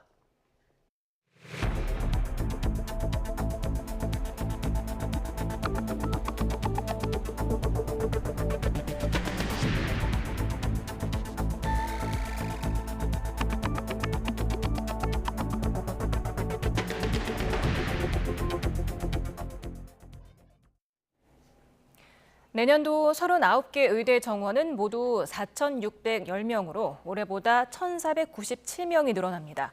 의대생 수시 모집 규모는 3,118명으로 67.6%고 정시 선발은 1,492명, 32.4%입니다. 특히 비수도권 지역 인재 전형을 통한 모집 규모는 올해보다 888명 증가한 1,913명으로 전체 의대 정원의 41%입니다. 2025학년도 대입 정원이 발표되면서 내년도 의대 정원 역시 정부가 계획한 것처럼 확대하는 것으로 사실상 확정됐습니다. 하지만 실제 늘어난 인원만큼 교육 환경을 갖춰야 하고 반발하는 의료계도 설득해야 하는 등 정부가 해결해야 할 숙제는 여전히 많습니다. 김주영 기자입니다. 내년도 의대 정원이 구체적으로 발표되면서 이제는 증원을 되돌리기 어려워졌습니다. 하지만 정부 입장에서는 해결해야 할 어려운 과제들이 많이 남아 있습니다. 일단 교수, 시설, 공간 등 늘어난 학생들이 제대로 교육받고 의대가 정상적으로 돌아갈 수 있는 환경을 만들어야 합니다. 최근 전국의대교수협의회가 공개한 한 대학교의 내년도 기초의학 분야 교수 수요를 보면 현재보다 12명이 더 필요한 것으로 나타났습니다. 보통 한 해 2명 정도 임용하는 것을 생각하면 10명을 추가로 확보해야 하는 겁니다. 지금도 부족한 교수 인력의 충원이 불가능한 상황입니다. 임상 교수뿐만 아니라 기초 교수는 더더욱이나 구하기 힘든 상황이 될 것입니다. 전국적으로 기초 분야 교수만 수백 명이 더 필요하다는 건데 정부는 의대 출신이 아닌 교수들을 활용하겠다는 생각입니다. 기초 교수를 수급하는 게 좀 어렵다는 거는 저희도 같이 인식을 하고 있습니다. 꼭 의대 출신이 아니라도 연간 학과에서 그 전문성을 갖고 교육을 할 수 있는 교수 요원 확보가 가능하지 않을까. 건물이나 시설, 장비 등도 대폭 늘려야 하는 만큼 예산을 어떻게 확보할지도 고민거리입니다. 가장 큰 난관은 의사와 의대 교수, 전공의, 의대생들을 설득하는 겁니다. 정부의 계속되는 설득과 압박에도 10,000명이 넘는 전체 전공의 가운데 90% 이상이 돌아오지 않고 있습니다. 만약 전공의가 돌아오지 않고 대형 병원의 적자가 계속돼 문을 닫는 곳까지 생긴다면 국민의 반발까지 커질 수 있습니다. 정부는 의료 개혁을 성공해 의사들의 마음을 돌리겠다는 입장이지만 거꾸로 성공을 위해선 의료계를 먼저 설득해야 한다는 지적도 이어집니다. YTN 김주영입니다. 북한이 어제 대남 풍선 살포에 이어서 오늘 새벽에는 단거리 탄도미사일을 대거 발사했습니다. 합동참모본부는 오늘 오전 6시 14분 북한이 평양 순안 일대에서 동해상으로 단거리 탄도미사일 추정 비행체 10여 발을 발사했다고 밝혔습니다. 이 미사일들은 50여 킬로미터 비행 뒤에 동해상에 떨어진 것으로 확인됐습니다. 북한은 또 서북도서 일대에서 GPS 전파 교란 공격을 감행했습니다. 합동참모본부는 북한이 오늘 아침 백령도를 비롯한 서해 북방 한계선 NLL 일대 이남에서 GPS 전파 교란 공격에 나섰다고 전했습니다. 이와 관련해 백령도에 거주하는 김진수 YTN 통신원은 오늘 아침 배에 설치된 내비게이션이 제대로 작동하지 않고 있다고 전해오는 등 조업의 일부 차질을 빚은 것으로 알려졌습니다. 한미일 북핵 대표가 3자 전화 협의를 통해 북한이 오늘 단거리 탄도미사일 10여 발을 발사한 것을 규탄하고 공조 방안을 논의했습니다. 이준일 외교부 한반도 정책국장과 정박 미국 국무부 대북 고위 관리, 하마모토 유키야 일본 외무성 아시아 대양주국 심의관은 북한의 미사일 발사가 여러 유엔 안보리 결의에 대한 명백한 위반으로 한반도와 국제사회 평화와 안정을 심각하게 위협한다고 규탄했습니다. 삼국 대표는 향후 북한의 추가 도발 가능성에 철저히 대비하면서 굳건한 한미 동맹과 한미일 안보 협력을 바탕으로 북한의 도발과 위협에 단호히 대응하기 위해 유엔을 비롯한 국제사회와 긴밀한 공조를 지속하기로 했습니다. 수류탄 폭발 사고에 이어 얼차려를 받던 훈련병이 숨지는 등 신병교육대 사고가 잇따르면서 아들을 군에 보낸 가족의 걱정과 불안이 커지고 있습니다. 사고가 난 신병교육대 수료식에 다녀온 부모는 부당한 지시는 따르지 말라고 글을 남겼습니다. 홍성욱 기자입니다. 사고가 난 강원도 인제 신병훈련소.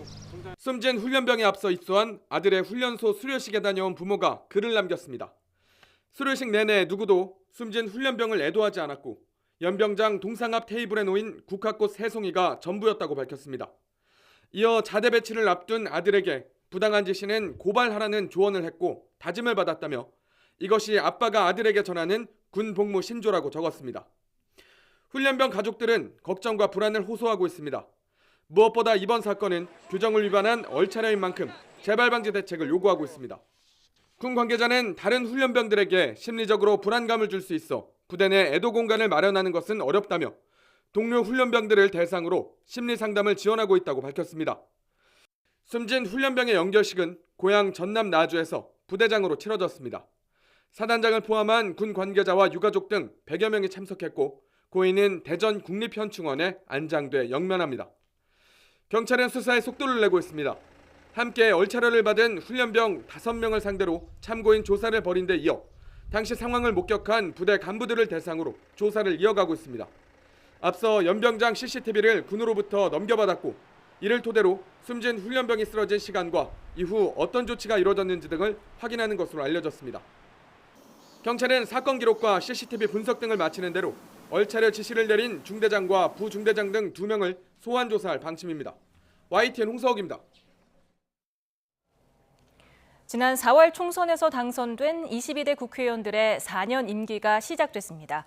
더 극명해진 여소야대 구도 속에 야당의 법안 강행 처리와 대통령 거부권 행사가 반복됐던 21대 국회 때보다 더한 진통이 예상된다는 우려가 큽니다. 강민경 기자가 전합니다. 임기 막판까지 특검과 쟁점 법안으로 대치하다가 민생 법안 16,000여 개마저 폐기하고만 21대 국회. 여야 모두 민생을 외치고는 있지만 22대 국회에서 대화와 타협의 정치가 부활할 거라는 기대는 많지 않습니다. 범야권 192석 대 여권 108석. 더 기울어진 여소야대 구도에 여야 모두 단일 대우를 강조하며 더 강한 대야 공세, 대역 공세를 벼르고 있는 겁니다.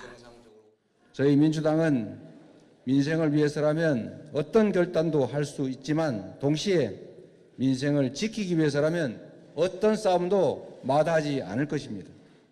우리가 여기서 똘똘 뭉치지 않으면은 우리가 원하는 의정 활동, 우리의 국정 운영이 한 발치도 제대로 나갈 수 없다 이렇게 생각합니다. 범야권이 확보한 192석으로는 전국 이슈를 주도할 수는 있지만 마침표를 찍을 만한 힘에는 부족한 절묘한 균형의 숫자입니다. 쟁점 법안을 밀어붙일 수 있는 패스트트랙의 요건을 충족하지만 대통령이 거부권을 행사한 법안을 다시 통과하거나 대통령 탄핵까지 추진하긴 어렵기 때문입니다. 21대 국회 때처럼 야당은 법안 추진을 밀어붙이고 윤석열 대통령은 거부권을 행사하는 악순환이 반복될 가능성이 크다는 관측이 나오는 배경입니다. 실제 여야는 협치의 첫 시험대인 원구성 협상부터 팽팽한 줄다리기를 이어가고 있습니다. 최상병 특검법 재추진을 최우선 과제로 삼은 민주당은 법사위원장만큼은 반드시 가져오겠다는 의지를 내비치고 있습니다. 법사위 고유 안건으로 발의되는 특검법은 법사위원장이 회의를 열지 않거나 안건을 올리지 않으면 처리하기가 어렵습니다. 171석의 국회 제1당으로서 정당한 권한과 무한 책임을 구현하는 원구성을 하겠습니다. 국민의힘은 강하게 반발하고 있습니다. 법사위는 법안 심사의 최종 관문 역할을 하는데 민주당이 이재명 방탄을 위해 이 자리까지 욕심을 내는 거라며 수호 의지를 다졌습니다. 무렴치한 것이고 입법권의 남용이라고 생각을 합니다. 결국은 이런 특검 법안들을 밀어붙이고 방탄을 위해서 법사위원장직을 고수하겠다는 건데 국회법상 원구성 시한은 다음 달 7일입니다. 하지만 법사위원장 등을 둘러싼 입장차가 좁혀지지 않으면서 지각 개헌은 물론 상임위 독식이라는 파행으로 시작할 우려가 적지 않습니다. YTN 강민경입니다. 조국 혁신당은 22대 국회 첫날 한동훈 특검법을 당론 1호 법안으로 발의했습니다. 박은정 의원은 기자회견을 열고 한동훈 특검법은 누구도 법 앞에서 예외일 수 없다는 국민적 상식에 따른 법안이라며 이같이 밝혔습니다. 이어 국민의힘 한동훈 전 비대위원장이 숱한 위법 논란에도 수사 선상에 오르지조차 않았다며 고발 사주 의혹 등을 예시로 거론했습니다. 국민의힘 한동훈 전 비대위원장과 홍준표 대구시장이 날선 신경전을 벌였습니다. 차떼기 등 금품 정치의 배경으로 지목돼 폐지됐던 중앙당의 지역 하부 조직, 지구당의 부활 문제가 소재가 되는데요.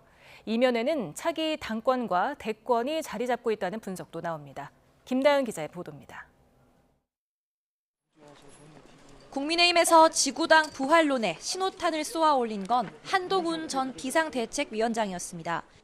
최근 총선에 출마했던 인사를 만난 자리에서 원외 당협위원회를 이대로 두면 안 되겠다고 생각했다고 말한 게 발단이 됐습니다. 한 전 위원장이 전당대회를 앞두고 특히 수도권 다수 낙선자들의 표심을 흡수하려는 것 아니냐는 분석도 나왔습니다. 곧장 직격탄을 날린 건 홍준표 대구시장이었습니다. 지구당 부활은 정치 개혁에 반하는 거라며 표심 노리기라고 견제구를 날린 겁니다. 부패정치 타파의 일환으로 한 건데 그거는 지금 전당대회 앞두고 원외위원장 표심 노리고 하는 거는 옳지 않습니다. 한 전 위원장도 가만히 있진 않았습니다. 20년 전과 달리 지금은 지구당을 부활시키는 게 정치 개혁이라며 SNS에 반박 글을 남겼습니다. 지구당은 정치 영역에서 현역 의원과 도전자 사이의 격차 해소이기도 하다며 다만 정치인들끼리의 뻔한 흥정으로 보여선 안 된다는 경계도 잊지 않았습니다. 두 사람은 그간 총선 책임론을 두고 설전을 벌여온 만큼 지구당 문제도 사실상 차기 당권과 대권을 염두에 둔 전초전 성격이 짙단 해석입니다. 다만 다른 당권 주자들도 지구당 부활만큼은 한 전 위원장과 뜻을 같이 하는 분위기입니다. 윤상현 의원은 선거 기간이 아니면 낙선자들이 활동할 법적 근거가 없다며 지구당에 부정적 시선이 있는 만큼 지역당을 추진하겠다고 말했습니다. 그럼 수도권과 중원에서 우리가 활동할 수 있는 법적 근거를 만들어줘야 될 거 아닙니까? 정치 신인들이 정치권에 들어올 수 있게끔 만들어주고. 나경원 의원도 지난 4년 원외 시절 경험을 돌이켜보면 모금에 어려움이 있었다며 지구당은 당연히 필요하다고 힘을 보탰습니다. 원내 의원들은 정치자금을 모금할 수 있고 우리는 못해요. 원외는 그렇죠. 못하게 돼 있죠. 근데 사실은 또 그걸 풀어준다고 해서 과연 또 정치자금이 잘 모일 것이냐. 그래서 참 어려운 문제예요. 여당 내 지구당 부활설이 힘을 받는 건 취약한 지역 기반이 총선 패배로 이어졌다는 판단도 작용한 거로 보입니다. 지구당과 함께 불법, 고비용 정치가 되살아날 수도 있다는 우려도 나오는데 이 당권 주자들의 지구당 언급은 전당대회를 대비한 지지 기반 확보의 성격도 적지 않다는 분석입니다. YTN 김다연입니다. 민주당 전당대회 돈봉투 사건으로 기소된 송영길 소나무당 대표가 구속된 지 163일 만에 보석으로 석방됐습니다. 서울구치소에서 나온 송 대표는 불구속 상태에서 재판에 성실히 임하고 최선을 다해 무죄를 입증하겠다고 말했습니다. 또 자신에게 캠프 불법 자금을 보고했다는 이정근 전 사무부총장의 법정 진술에 대해선 아무런 관계없는 이 씨 녹취 파일이 돈봉투 사건 수사로 쓰이게 됐느냐며 증거 능력이 없다고 주장했습니다.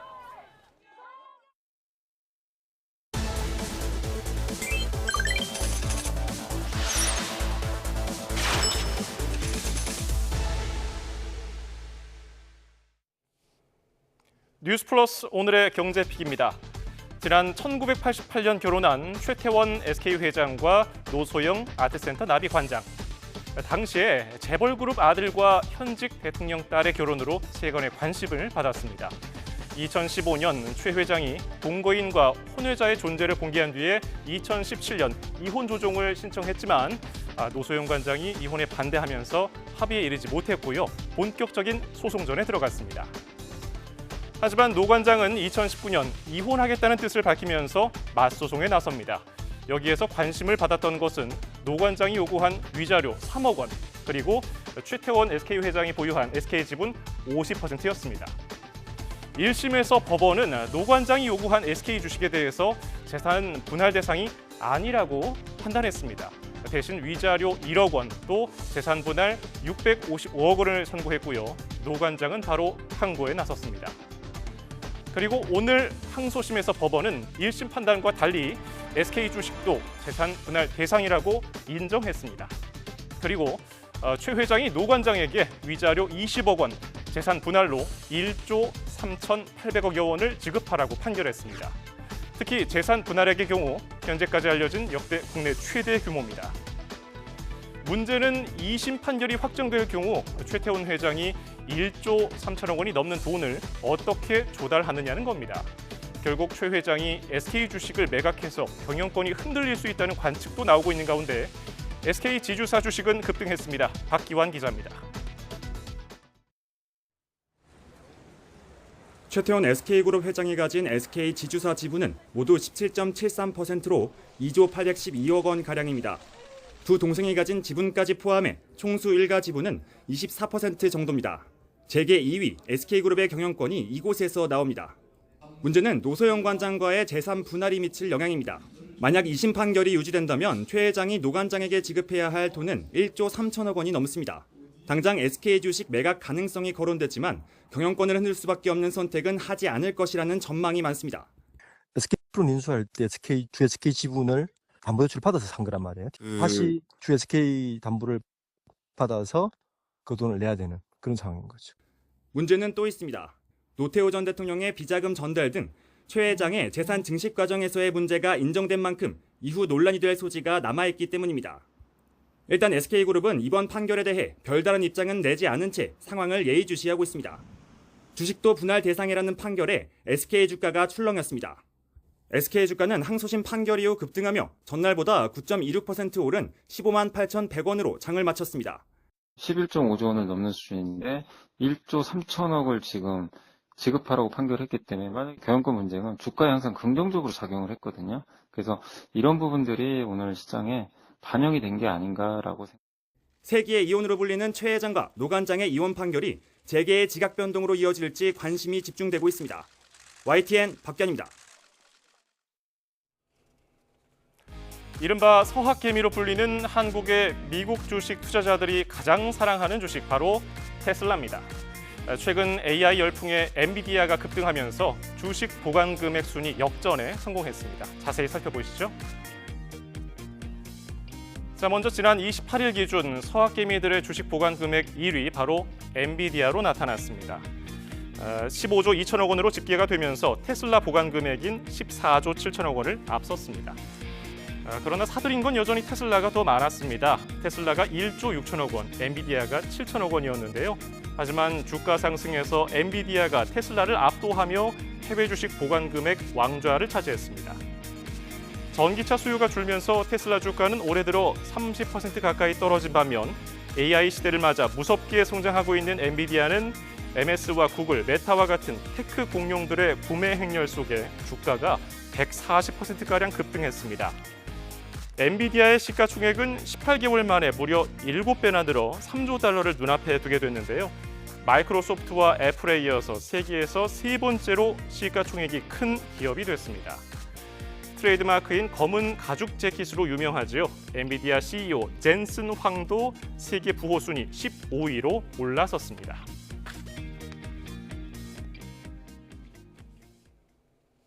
개인의 채권 투자가 급증하고 있습니다. 개인 투자자들의 채권 순매수는 2014년 2조 원에서 지난해 38조 원으로 19배가 됐습니다. 올해 들어서만 벌써 18조 원을 순매수했습니다. 특히 신흥국 국채를 향한 관심이 아주 뜨거웠는데요. 올해 들어서 지난달까지 개인 투자자의 순매수액이 브라질 국채에만 2조 원 가까이 몰렸습니다. 지난해 브라질 정부의 금리 인하 그리고 해알화 가치 안정이 맞물리면서 브라질 10년물 채권 투자자들이 무려 38% 수익을 기록한 것으로 추정됐습니다. 하지만 브라질 등 신흥국 국채는 미국 연방준비제도의 금리 인하 폭에 따라서 자본이익이 줄어들 수 있습니다. 그래서 투자 위험성이 큰 상품인데요. 또한 신흥국 채권과 환율은 러시아, 우크라이나 전쟁이나 중동 정세에 영향을 크게 받아서 미국이나 우리나라 국채에 비해 불안정할 가능성이 아주 큽니다. 그동안 대표적인 안전자산으로 꼽힌 우리 국채는 사실상 개인들은 투자가 어려웠습니다. 개인 투자용 국채가 다음 달에 처음으로 나오는데요. 안정적인 국민 자산 형성과 재정 운용을 위해서입니다. 이승은 기자입니다. 1950년 우리나라 건국국채 등장 이후 처음으로 개인 투자용 국채가 발행됩니다. 첫 달인 6월에는 13일부터 17일까지 청약이 이뤄지고 20일 계좌에 입고됩니다. 판매 대행기관인 미래에셋증권에서는 계좌를 개설하려는 고객들이 잇따르고 있습니다. 정부가 보장하는 상품이다 보니 이제 다양한 연령대의 안전자산을 추구하는 고객님들이 최근에 내점하셔서 계좌 개설하시거나 전화 문의하시는 고객님들이 많습니다. 개인 투자용 국채는 10만 원부터 1년에 1억 원까지 살 수 있습니다. 만기 10년물과 20년물 두 가지인데 표면금리, 가상금리에 연복리가 적용됩니다. 매입액 2억 원까지는 이자소득 분리과세가 적용됩니다. 단 만기 때까지 보유해야 이런 혜택을 받을 수 있습니다. 중도 환매는 매입 1년 뒤부터 가능하긴 한데 총 환매 한도 안에서 선착순으로 돌려받을 수 있습니다. 중도 환급 시 저희가 원금과 표면 금리에 따른 이자액은 보장을 해드립니다. 금리는 전달 발행 같은 년물의 국고채 낙찰 금리가 적용돼 매달 조금씩 달라집니다. 다음 달 투자금의 경우 10년물은 세후 수익률이 37%, 20년물은 91%입니다.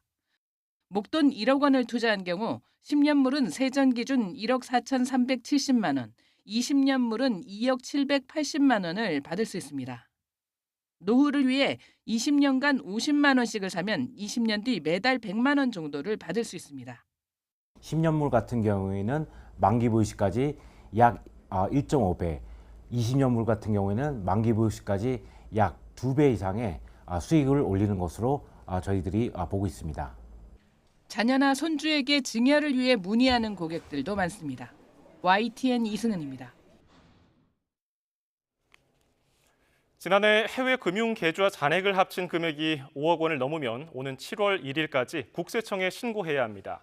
국세청은 5억 원을 넘는 해외 금융 계좌를 보유한 것으로 추정되는 납세자들에게 모바일과 우편으로 신고 안내문을 발송한다고 밝혔습니다. 안내 대상은 최근 5년간 해외 금융 계좌를 신고했거나 고액 외국화를 거래한 기록이 있는 납세자 등 12,000명입니다. 일본 정부의 행정 지도로 촉발된 이른바 라인 사태가 계속되고 있는 가운데 국내 라인 메신저 설치 건수가 카카오톡을 앞지른 것으로 나타났습니다. 모바일 빅데이터 기업인 IGA웍스의 통계에 따르면 5월 셋째 주 라인 앱 신규 설치 건수는 6만 1,600여 건으로 5만 6,700여 건을 기록한 카카오톡을 제치고 메신저 부문 1위를 기록했습니다. 라인 사태를 두고 네이버가 키운 라인 메신저를 일본에 빼앗길 수 있다는 우려가 커지면서 이용자들의 관심이 쏠렸다는 분석이 나옵니다. 출생률이 낮아지며 어린이 인구가 줄고 있지만 안전사고는 오히려 늘고 있는 것으로 나타났습니다. 한국소비자원에 따르면 지난해 소비자 위해 감시 시스템에 접수된 어린이 안전사고 건수는 22,371건으로 지난해보다 3.4% 늘었습니다. 전체 안전사고는 0.9%만 증가해 어린이 안전사고 비중이 더 커졌습니다. 특히 뜨거운 물질로 인한 화상사고가 2021년 354건 이후 매년 상승해서 지난해 561건까지 증가했습니다.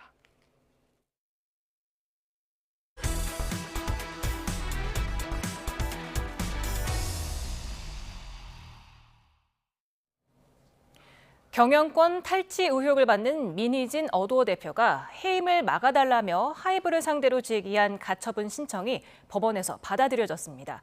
재판부는 민 대표의 행위가 하이브에 대한 배신적 행위는 맞지만 어도어에 대한 배임으로 보기는 어렵다고 판단했습니다. 김다연 기자가 보도합니다.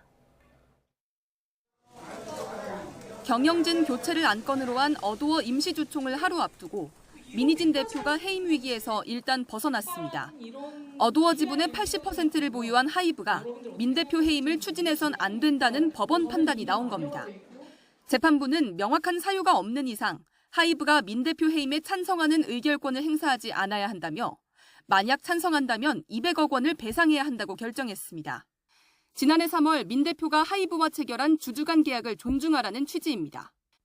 재판부는 민 대표 행위가 해임 사유인지는 충분히 다퉈야 한다며 확언하지 않았지만 민 대표가 인기 걸그룹 뉴진스를 데리고 이탈하거나 하이브가 보유한 어도어 지분을 팔도록 하는 방식으로 독립지배를 모색한 것은 분명하다고 봤습니다. 다만 민 대표가 구체적으로 계획을 실행했다고 보기는 어렵다며 하이브에 대한 배신적 행위는 맞지만 어도어에 대한 배임은 아니라고 봤습니다. 민 대표 측은 법원이 마녀사냥식 주장을 모두 배척한 것이라며 하이브가 법원 결정을 존중해야 한다고 강조했습니다. 이에 하이브 측은 이번 주총에서는 해임 찬성 의결권을 행사하지 않겠다면서도 민 대표가 경영권 탈취를 모색한 사실은 인정된 만큼 후속 절차를 밟겠다고 맞섰습니다. 이번 결정으로 민 대표는 일단 자리를 지키게 됐지만 의혹은 해소되지 않은 상황. 앞으로도 양측은 민 대표 해임을 놓고 치열한 법리 다툼과 감정 싸움을 이어갈 전망입니다. YTN 김다현입니다. SM엔터테인먼트 설립자인 이수만 전 총괄 프로듀서가 지난해 SM 인수전 이후 약 9개월 만에 국내 공식 행사에 등장했습니다. 이 전 총괄은 오늘 서울 여의도에서 열린 국제저작관리단체연맹 세계총회 기조연설에 나섰습니다. 이 전 총괄은 K-팝과 인공지능의 접목은 K-팝이 전 세계 팬과 소통하는 데 크게 기여할 거라며 콘텐츠 산업도 이에 발맞춰 비즈니스 구도와 경쟁력을 만들어야 한다고 강조했습니다. 아이돌 그룹 방탄소년단의 지민이 아버지를 통해 경남교육청에 1억 원을 기부했습니다. 경남교육청은 지민의 아버지가 군복무를 하는 아들을 대신해 지난 20일 장학금 1억 원을 기부했다고 밝혔습니다. 경남교육청은 저소득층 고등학생들을 위해 쓰겠다고 설명했습니다.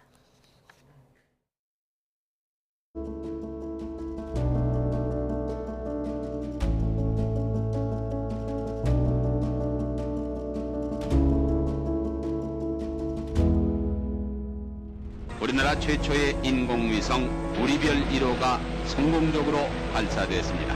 1992년 8월 우리별 1호가 발사되며 한국의 우주기술 역사가 시작됩니다. 2008년에는 한국 첫 우주인 이소연 씨가 모든 임무를 완벽하게 수행함에 따라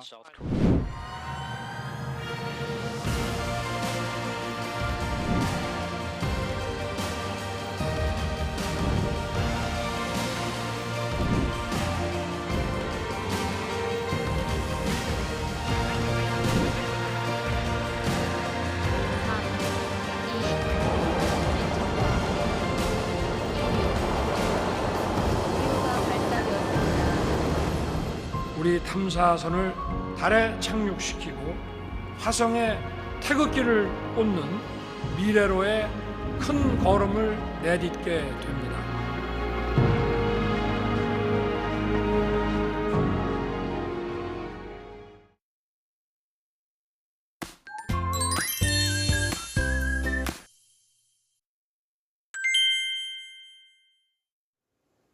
김수영 캐스터, 내일이 무슨 날인지 아세요?